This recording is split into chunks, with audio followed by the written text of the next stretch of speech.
இந்த அக்கா என்கிட்ட ரொம்ப வருஷமா தொடர்ந்து என்கிட்டயே வராங்க. என்ன காரணத்தினால என்கிட்ட வராங்க அப்படின்னு இந்த அக்காக்கிட்டயே கேட்போம். பியூட்டிஷியன் கற்றுக்கிட்ட நாள்லேருந்து நான் வர்றேன். நான் வந்து ரெகுலர் கஸ்டமர் நான். எனக்கு வந்து எது பண்ணாலுமே அவ்வளோ திருப்தியாக இருக்கும். முக்கியமாக வந்து கலரிங், ஹேர் கலரிங் வந்து அவ்வளோ நீட்டாக பண்ணி விடுவாங்க. அவ்வளோ சூப்பராக பண்ணோம். ஸ்கின்லலாம் படாமல் அவ்வளோ நீட்டாக பண்ணிவிடும். பண்ணி விட்டாலும் பார்த்தாக்கா நம்மளுக்கு வந்து நேச்சுரலாக தெரியும். அதேமாதிரி ஃபேஷியல், ப்ளீச் எது பண்ணாலுமே அவ்வளோ நல்லாயிருக்கும். நீட்டாக இருக்கும். எல்லாமே எது பண்ணாலுமே நீட்டாக இருக்கும். எனக்கு திருப்தியாக இருக்கும்.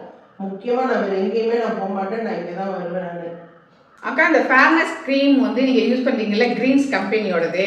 அதை வந்து நான் இப்பதான் உங்களுக்கு நான் சொன்னேன். நான் அக்கா இந்த கிரீன்ஸ் கம்பெனி யூஸ் பண்ணுங்க, உங்களுக்கு நல்லா இருக்கும் ஃபேஸ் அப்படின்னு. நீங்க இதை யூஸ் பண்றீங்களே, எப்படிக்கா உங்களுக்கு ரிசல்ட் இருந்துச்சு? நான் வந்து எந்த க்ரீமும் நான் போட மாட்டேன்னா, இப்போ வந்து ரொம்ப நம்பிக்கையாக சொல்லி கொடுத்து நான் போட்டேன். அவ்வளோ சூப்பராக இருக்குது. அது போட்டாலே முகம்லாம் வந்து அவ்வளோ பிரைட்டாக தெரியுது. நல்லா இருக்குது. அது போட்டாக்கா அவ்வளோ நீட்டாக இருக்குது. நான் வந்து எதுவுமே போடுறதுக்கு பயப்படுவேன் நான். இதை வந்து போடுங்கக்கா அப்படின்னு சொல்லவும் போட்டேன். அவ்வளோ சூப்பராக இருக்குது. தேங்க்ஸ்க்கா. ஓகேம்மா.